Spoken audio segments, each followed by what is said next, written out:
Tyron, welcome back to the show. I miss you, brother. It's been a while, my man. How you been? Good. How you doing, man? I'm doing well. I can't complain.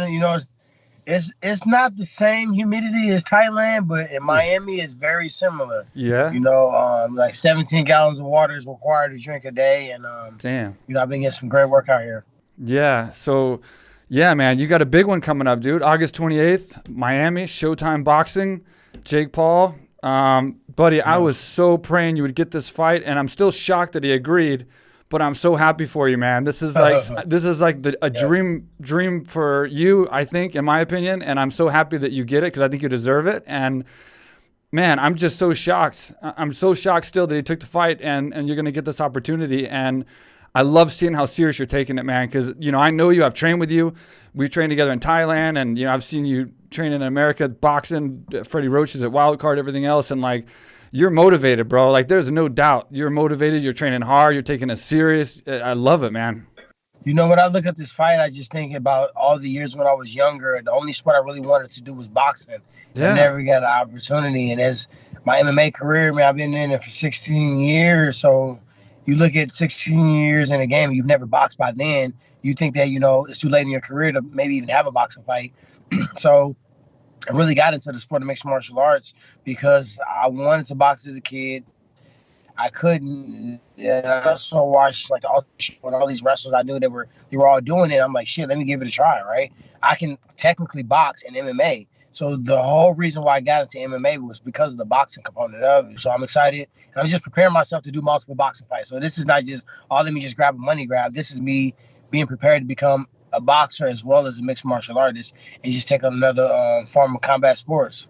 Yeah, and see, I know that, and a lot of people don't seem to know that. I mean, obviously, Jake Paul clearly doesn't know that, and a lot of the journalists that are breaking this fight down, a lot of the interviewers don't know this. Like, Muhammad Ali is your idol. Like you've been following boxing for a long time. You were at Freddie Roach's doing wild card with Arnold Chan and Lynn and all those guys. I saw you down there years ago training boxing. You've been training boxing far more than Jake Paul, like putting the time in, hitting. I mean, if you look at like how many pads you've done compared to him, it's like you can't even multiply it out. So it's like it's crazy to me that nobody knows that, or at least not that many people know that boxing is a passion of yours, and you've actually trained as a boxer. When you think about Jake Paul, he probably trained it because it was fun. He probably trained it because this is fun. Let's box. So it's a great way to stay in shape, and they watch it and they're fans of it. Like obviously having access to maybe getting some private trainers and, getting the best gyms and things like that. He probably had that. And he probably started punching like, I like this, maybe I should do, maybe I should try one, right? Yeah. It was maybe I should try one for him, but it was a lifestyle for me. It was a career. It was, years and years and years of doing this. So the mind, we just not the same. We different. We think different. And, I fought because I had to even before then, He probably started training boxing, enjoyed the boxing training. Right. And like it was just something to build up what they were doing before, which was YouTube vlogging. But then he started to like it. And they said, oh, well, maybe I can do this. And he basically jumped the line in many people's eyes. So that's why people they take a lot of issue with him. But if he trained hard, he's prepared for a fight and he can punch, it's a fight. It's a real fight. You got to prepare for it. You got to, be ready to beat Canelo. And if it's easy, then just watch him hit the ground like Jello. Look at that. It's a bar for you. Yeah. And, I can sit here and bash him all I want, like all the MMA fighters, and say this, that, and the other. But it's like the issue is the guy's a fighter. And I know you said this too. He has got in there, and that's one of the hardest things is getting in there and fighting. He's knocked people out.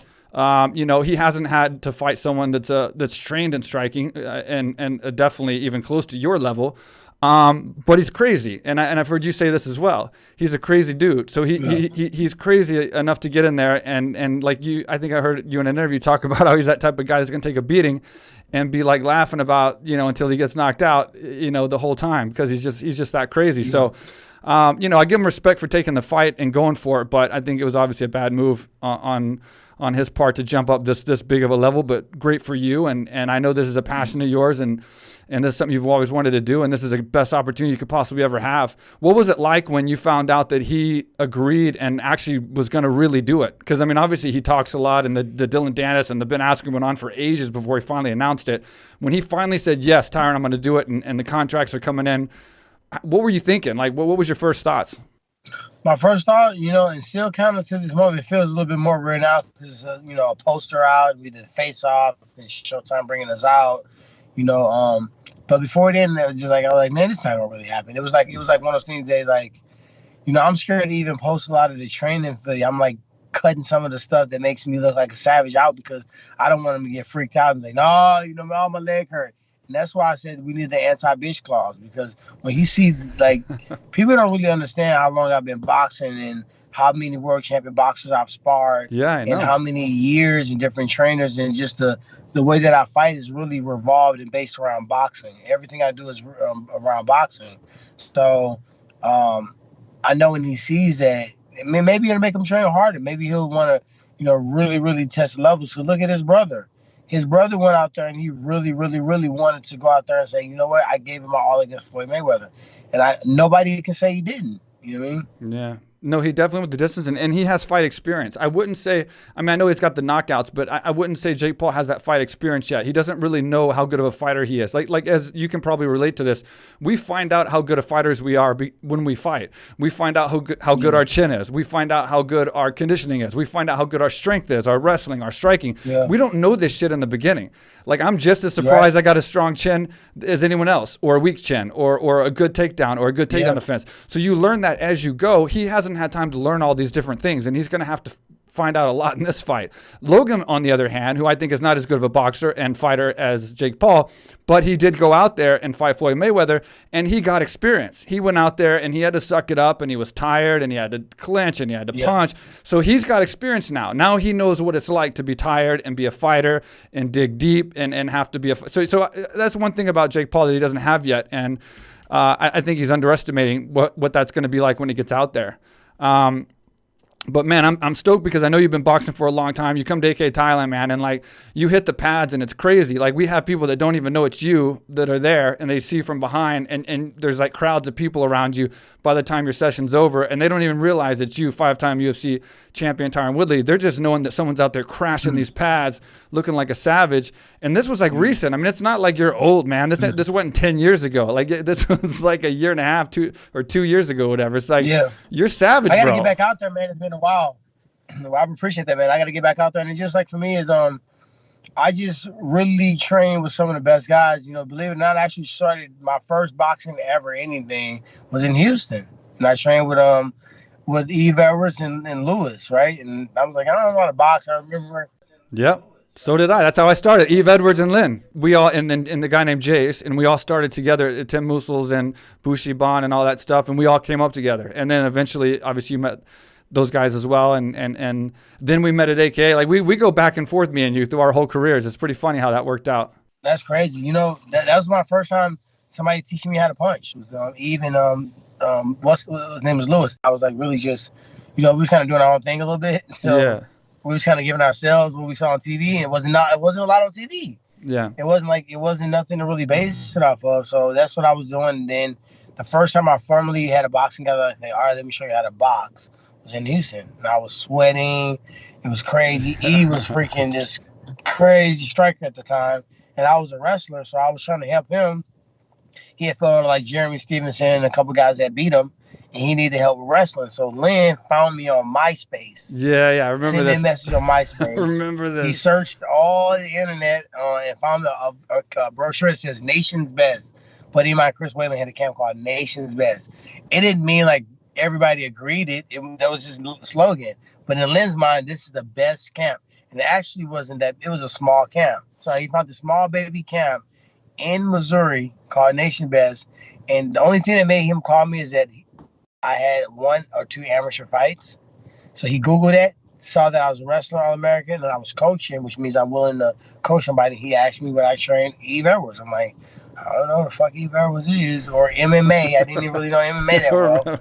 I said, but I'll fucking do it, shit. So I started this as a wrestling coach. Yeah. So if I started something as a wrestling coach, and it was, I was doing this so much and I got in such good shape, I'm like, fuck it, let me give it a try. And if I win 5 world titles that way, and boxing is a sport that I've always wanted to do, the only sport I've never done in my life. Like, when I start posting these pictures, you'll see the difference in my look and me smiling and having fun, and me dancing, the music. It's fun, man. And I can honestly feel like I do deserve a training camp like this. So I train really hard, but it's about wrestling and grappling and this and blocking this and the elbow coming underneath and you get on the back and you take your back and this is where you get out, but you're fucking tired or you got hit with a punch and you loopy and, let's do it 17 4 rows. You motherfuckers simulate that bullshit. Yeah. The fucking air down bike. Yeah. Go as crazy as you can for the chance that you may feel somewhere. We never probably gonna feel like that in a fight. Yeah. But we train ourselves because we're crazy in the head. We train ourselves to be able to punch and stuff when we're tired and hope that if we get there in the fight, we won't be scared. He ain't did that. You know what I mean? He hasn't done, no. We different. And the thing is, that's what I loved about following your journey so much, man, because like I knew about Lynn and those guys getting you for Eve and all that back in the day. And then to be recruiting you off MySpace to help another MMA fighter and then you doing it and then following that journey through your career up through Strikeforce and everything else and then getting in the UFC and then becoming a 5-time champion. Like it was incredible, man, because like you started out just helping out someone else and volunteering it yourself to come and be kind of like a coach. And then you turned out to be this, I mean, one of the best fighters of all time. Let me ask you real quick, let me rewind just because I want to touch back on something I seen. When you were at the stare down and you looked them in the eyes at the first time, when we're fighters and we look guys in the eyes and we're real fighters and we've been in there, and especially you ahead of me with your world champion fights, fighting savage guys, world champions, whatever else, you can tell a lot from looking in somebody's eyes. You can see a lion sometimes. You can see a fake lion sometimes. You can see guys that don't look intimidating, but yet they're still ready in game. And then you can see guys that are scared. You can tell a lot. And I think you'd probably be able to tell a lot more than me with who you've looked in the eyes. What did you see? Because I noticed you looked in his eyes and he didn't look back in yours. What did you see when you looked in the eyes of Jake Paul when y'all stared each other down? What was your thoughts on that? He's nervous. Yeah, that's what I thought too. And he's nervous, and I felt like he thought he was supposed to look a certain way, or look away, or play it off, or basically not make a big deal about it, like he had been there before, like it was just a light flex. But he was just nervous. He was breathing out weird. Yeah, it was hot in there, but that's what I kind of saw. That's what I feel like.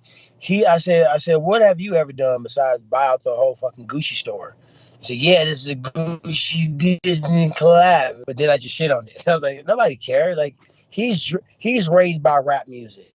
People rap about what I lived in. That's the difference. He's raised and dresses off what he sees and hearing a rap song. People are rapping about my street, Ferguson. That's why I walk through Ferguson with my hands up.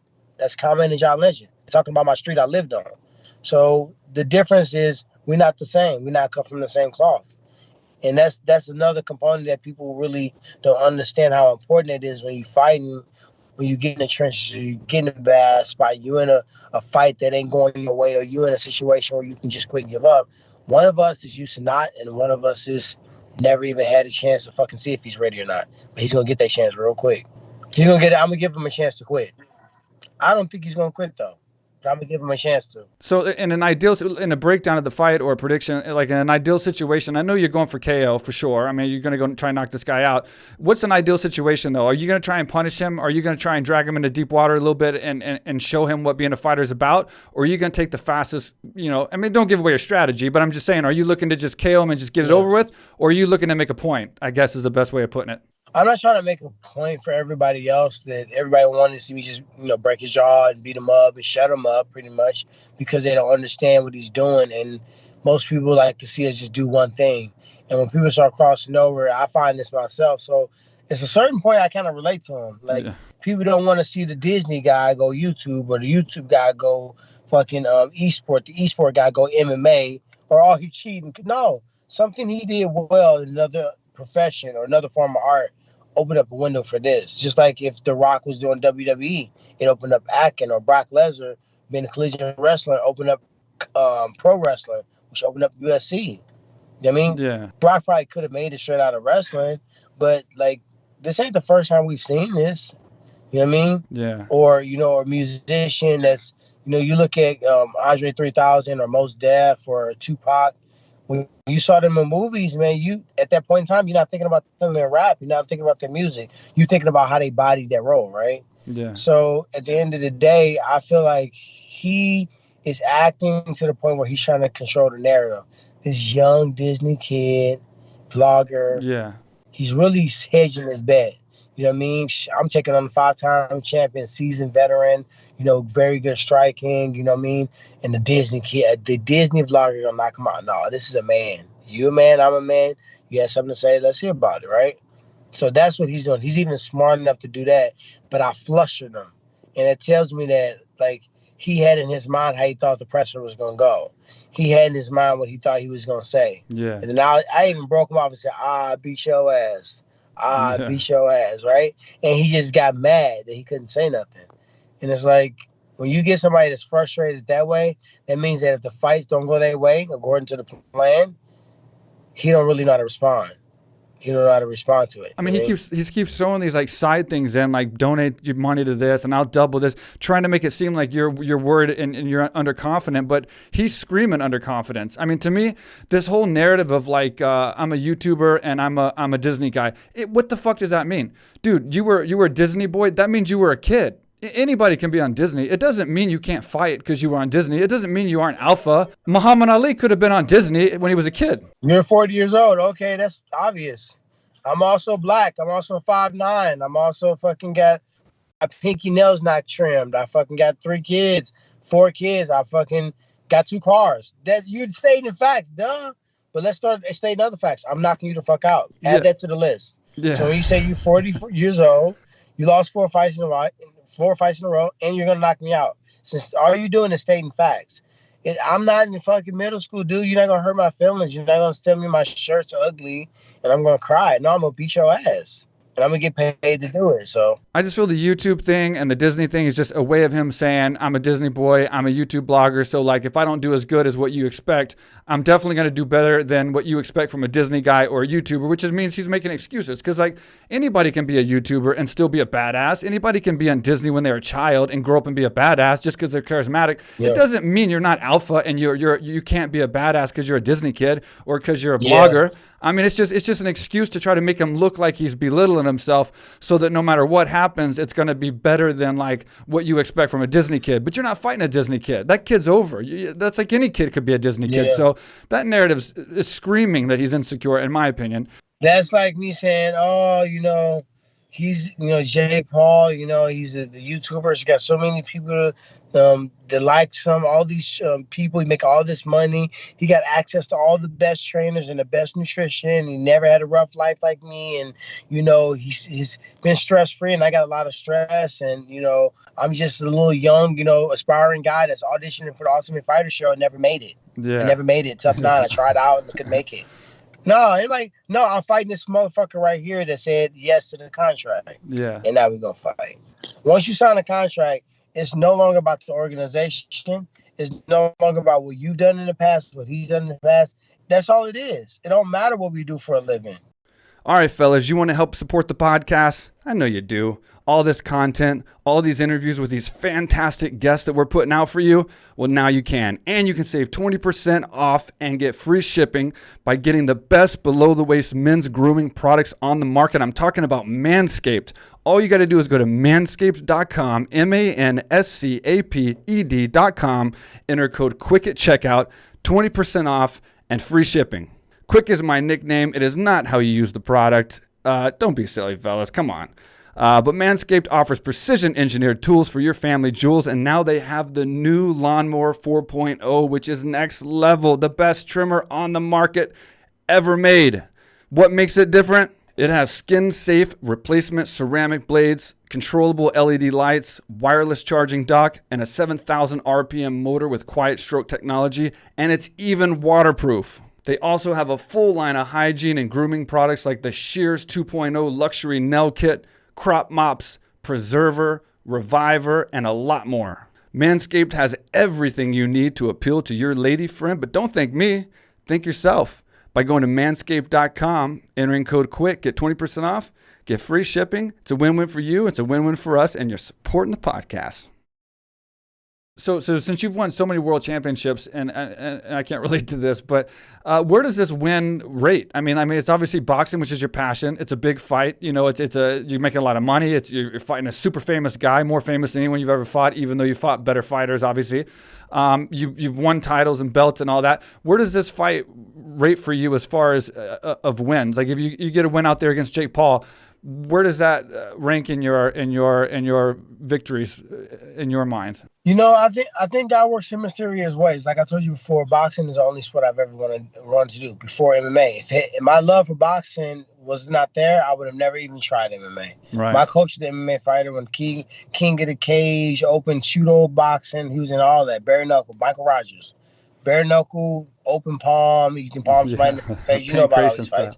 He was in there. He was in that era, right? And he was my high school wrestling player. I said, man, shit, you fucking crazy, dog. I ain't doing that bullshit. The dude on hold got kneed in the face, knocked out. Oh, shit, y'all crazy. I've been fighting my whole life. I ain't finna jump in there and have nobody try to tell me how to do it. You know what I mean? That's what I thought of it. So for me, going from that mindset to actually training and to actually getting to the point where I was at, I saw a lot of people in my sport, a lot of my peers, be able to do both. Conor McGregor, entertainment and sport. Yeah. I saw, Chael Sonnen, entertainment, Rampage Jackson, entertainment and sport. What I found out from a monetary standpoint, the entertainers and the athletes, if you had both, and you could do it consistently. Now, when you become an entertainer, you don't have to win every fight. When's the last time Conor really won a fight? You know what I mean? Like, he beat Cerrone, but how did that fight even make sense? You know what I mean? But you know what I mean? So when you a personality, you're an entertainer, that's when the money, the Diaz brothers and all, that's when the money comes in, right? So I wanted to try to, from a logical standpoint, I see it's possible. A motherfucker put a big toe on the move. Let's take off. Launch me up. Don't tell me I can't make it to the moon. If one person has had a fucking toe on the soil of the moon, I can fucking go to the moon, right? Yep. So I seen the rubric. And I knew it very well on how to get to that. And I was trying to do that. And it was a lot of times quite often misunderstood what I was doing. You know what I mean? And how I was doing it. People didn't like the way I was doing it. But that's my way and my method. You just didn't know it. You didn't know Conor's or Chael's way until they did it. You know what I mean? You didn't know that. You didn't know George St. Pierre's way of the Bushido spirit, walking out with his gi and being, you know what I mean? He was an all-American, Captain American guy. You've seen guys follow that path. You never saw guys do my path before. Yeah. I was the first one. I was the first one to come out there and drop "I Beat Your Ass" single with Wiz Khalifa, who's the first artist to ever do 1 billion streams on YouTube. Historic. Wow. When Diamond for "See You Again" just got a plaque for 1 billion streams for one song. Damn. That's an icon. And I was able to do my first single ever with him. I started his whole squad in training and adopted the martial art lifestyle. That's what I did. Then I did movies and I did TV and I became one of the best analysts at the desk. Then I started writing and now I'm executive producing. And I have a TV show coming out. Oh, did I say that? I got a TV show coming out. I got all these different things that I'm doing, movie scoring and management. And, now shit, people making money in crypto, Bitcoin. So guess what? I got to use the same mindset to figure that out too, because it's nothing but business. Once I figure out that form of business, how it works, rules, guidelines, the dudes don't, etiquette. Now I'm in there. I'm in there. I'm gonna go crazy in it. So that's kind of what I did. So this fight for me, what it means is now I finally get the entertainment side I never really got in the UFC, or I never really got into mixed martial arts. It didn't mean I didn't deserve it, but God had a really weird way of the sport I've always wanted to do, find an opportunity. What if I would have told Ben I can't corner you? I didn't train him for the whole training camp. He trained by himself. I was busy for my camp. He just wanted me to be there. He just wanted my presence there. What if I wasn't there? What if I would have went all crazy in the back and, took Ben Shine, and then I would have got removed from the fight, Ben and I have a cornerman, and then they would have been talking about me fighting him. They would have been talking about the MMA fighter that was an asshole in the back and, you know what I mean, didn't have no fucking home training, right? Yeah. Now look at us. I'm cracking. Yeah. Number one thing trending on Twitter. You know what I mean? Everybody, all my old best friends is back. All the old new ex-girlfriends is back. All the new, it's funny that Falling In I Love song, I gotta get that video dropped. I had a guy that was supposed to do this video a long time ago, and I was gonna put it out because people was roasting it. I did that in Thailand. I got in the car. You wrote a song in my truck, and then you performed it that night at Illusion, dude. Yeah, people don't understand I'm a real artist. You wrote the song that day, and you performed it that night, and we got it on tape, man. We got to release that one. And they went crazy. They went crazy. So I got that song done, but I did that video that everybody wrote. That's in my hotel room in Thailand. Oh yeah, that's crazy. Yeah, that's in Thailand. I did that in Thailand because I was mad. What's our homie, the driver? Chet. My dog. Yeah, yeah, yeah. So he swooped me right from the airport. I'm like, oh, what's up? And he heard me yelling with my girl at the time, and he like, oh shit. He knew because he heard me yelling a lot with her. So it was kind of like an inside thing. And then he was like laughing. I was like, nah, man. I want to make a song saying I love you, but I can't stand you. You get on my nerves, but I want to smash you. Oh, I'm leaving you, but then she give you that look. Oh, I thought you were leaving, and you right back, right? Everybody's had that. So then that's when I made Falling Out of Love. I made the song, and I was the first time I was using auto tunes, and people were listening to me do the song. They was just hearing my raw voice. So they've been roasting it, and I was like, you know what? Duh, go back and forth. So if you go to all my posts, you'll see 10, 15, 20 people say falling in and out of love. And I always making my business go in and out of love with you. Nice. But I low-key fucking did a cover to the song for real. Yeah. And I was like, I've been waiting on this guy to fix it and finish it because I was going to put it out when I fought Kobe. Because I'm like, all right, Kobe going to do his research. He's going to go to this falling in and out of love shit. He's going to try to cap on him. But, oh, shit, while you at it, go check out the video for it. Boom, and direct traffic that way. Everybody going. They going because it could slap. They going because it could be crappy. It could be whack. And then when they go over there, now I want you to come in with the most negative thought of what my music may be like or what this concept may be like. And I want you to watch it with that in your mind. And I guarantee you, they'd be very surprised. Yeah, for sure. Man. For sure, dude. That's it. That's so awesome. I guess a couple quick things real fast, and then I got to get your opinion on something here. Just going back real fast to contract, because you mentioned the contract earlier. There's an automatic rematch. And then you already signed the contract for the fight. So my question is this, because I'm still worried like you that he's gonna back out of this fight. So now that y'all signed the contract, he has to fight you. But what happens if he gets, I'm injured or I can't fight? Can he just move on and fight someone else, or does he have to just reschedule and fight you? No, we just don't even talk about that. We don't even put that in. What people be saying, the energy, universe, Mars, space. But I'm just saying, does he have to fight you next? Is what I'm saying. He can't somehow get out of your fight and go take another fight. I don't know what his contract states because you recognize he did a multiple fight deal with Showtime. So I don't have the liberty knowing what his deal means and how did that do with opponents. In the UFC they do it differently, but Showtime is their own, they're their own monster. They can do whatever they want. So for me, I'm just focused on the positive. That's the part that was the most nerve-wracking, not the training, not switching over to boxing and getting the new stands. Like those things were exciting. The thing that was kind of frustrating to me and scary is like, what if I get all gassed up and pumped up that I'm about to go out here and beat this dude up and completely change my narrative? You know what I mean? Lift up my profile, and then he just bitch out, right? So that's why I'm trying to pressure him. So if he try to do that bullshit, I want the fans and hashtag, everybody watch this, hashtag anti-bitch clause. Don't try to say you bust your hymen during sprints. Don't try to say, your monthly. Don't say none of that BS. Come and catch this fade. Don't fake Corona. You probably drank the Clorox. I don't want to hear it. I don't want to hear it. So that's kind of like that's actual real variable. That's like a real variable. Like how fighting is always something it's always about focus on something, right? Yeah. It can be this distraction. It can be women. It can be, it's so humid in Texas and you don't want to go out and train. There's so many different things that can make you not want to go out there and do what you want to do. So we always are fighting something. It could be an injury. Yeah. It can be, your headspace. It could be you had a couple losses. And so yeah, you never know. You never know when you're going to do something that really explodes you to that next level. And for me, I just been doing so many things and people notice, okay, he do a lot of stuff, but they never really take a stop and listen and watch how I did it. He was the first one to do that. They told me never to open a gym. I would never be a world champion. George St. Pierre don't have a gym. Don't open up a gym. You'll never be a world champion. I opened my gym in 2011. Yeah. 5 belts later, I was never supposed to make it. I put that in the post. I put that in the song. I was supposed to be a statistic. Nobody retired from being a gangbanger, and somebody from the street. I'm not supposed to be where I'm at, and I'm thankful for that. And that's kind of why I feel like I'm the chosen one, because I put in this place for a reason to show people it's possible. You know what I mean? What's up, everybody? I am here in Thailand. This is the first time I've ever been here. Been dying to come here for years. Mike Swick, he's one of the big reasons he's been trying to pull me down here. What he built down here, AKA Thailand, is incredible. There's people here from all over the world.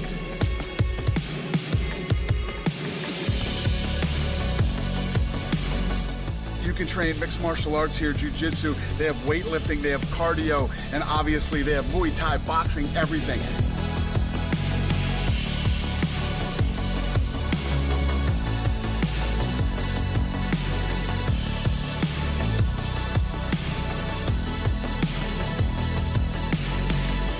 I'm telling you guys, I know everybody wants to go to Thailand because Thailand's so cool, but you can't come to Thailand without coming to AKA Thailand. Come on.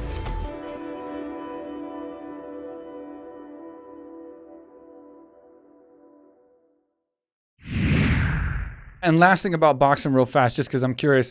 I know you got the rematch clause with him or whatever, and that's just side stuff. But are you looking to possibly, I know you're fired about this fight, and I don't want to get past this fight because I love seeing how you're fired up about it. You're training. You're at a new place, busting your ass every day on my timeline. I fucking love seeing it, man. But it seems like you're fired up about boxing too, not just boxing Jake Paul. Are you looking to maybe possibly have a couple fights even after this, and depending on who the opponent, and maybe have a few boxing matches? Oh, for sure. I'm going to box a couple times before I do MMA again. So I'm going to box maybe 2 or 3 times in a row. Cool. Then I'm going to do MMA. Awesome. So for sure. And I know that by me doing this, all it's going to do is sharpen up my striking for MMA. So it's going to be a blessing in disguise, take my mind away. It's draining. You've been in UFC, the highs and lows, the politics, the fair weather fans, the ride or dies that make it worth it. Yeah. 1 or 2 kids that come up to you in the airport, they say, man, I started wrestling because of you, man. I went to the seafood place, said, man, I looked up to you, man. You the reason why I'm wrestling right now, dude. Like, I watched you, and I said, you know what? I'm going to start wrestling. And he went to work never thinking that he ever was going to see me. And he, you know what I mean? If that's a true story, think about that.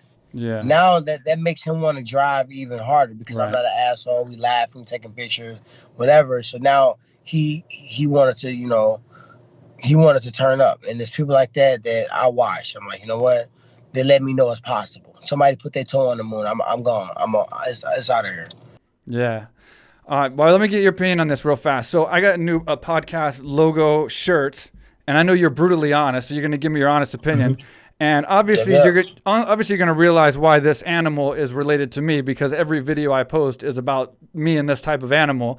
But it's also special for you because you are absolutely fucking terrified of this animal. But just tell me, other than the fact you're terrified of this animal, gangster ass monkeys in Thailand. Aside from the fact you're terrified of this animal, what does the design look like? Are we okay? I already knew that shit's hard. Is that okay? Hard.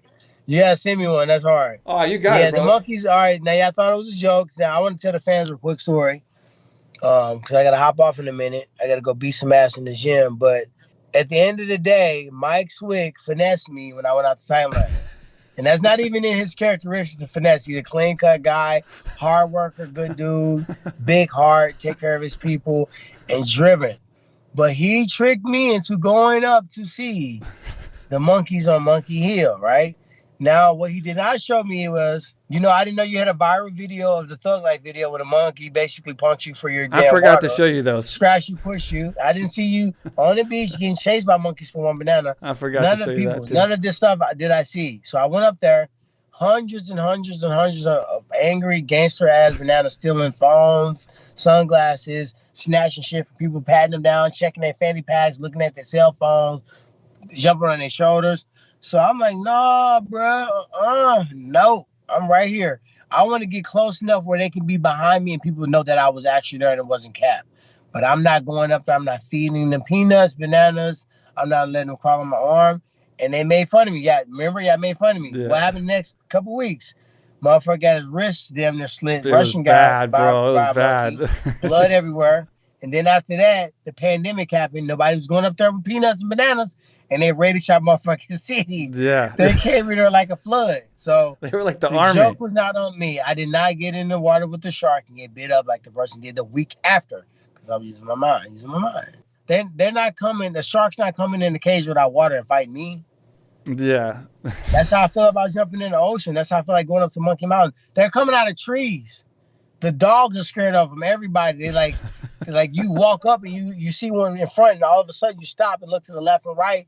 They surrounding you. Yeah, they're crazy. No, They're crazy. this is not the Planet of the Apes. I am not doing that monkey meal again. You got me once, you won't get me again, my man. You were smart, man, and it was good timing because that dude got thrashed right after that happened. Yeah. And then the monkeys just completely raided the city after that, and then like just took over. So you made a smart decision then. And the last thing, when are you coming back to Thailand, man? You gonna celebrate after your win and come out and see me or what? After this fight, man, I'm gonna take a couple fights, probably 2 in a row.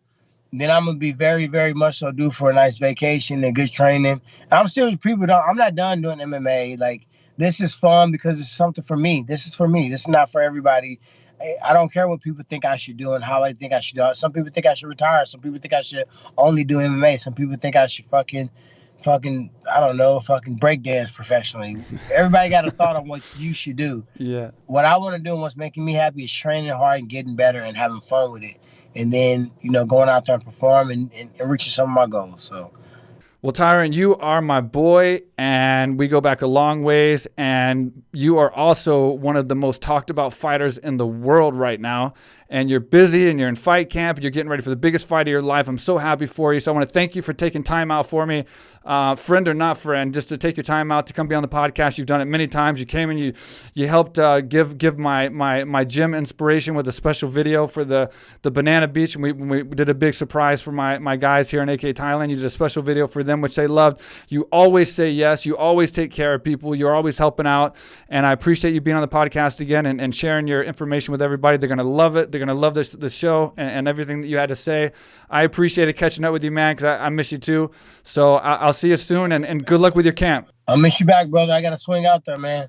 I'm gonna get a couple W's, and I'm coming out. Coconuts and seasoned chicken. Yeah, stay safe, train hard, brother. I'm rooting you on from here. I'm going to be promoting the shit out of your fight, and then I'll be watching, man. I'll be watching and rooting you on. All right, my man. Be blessed. All right, take care, brother.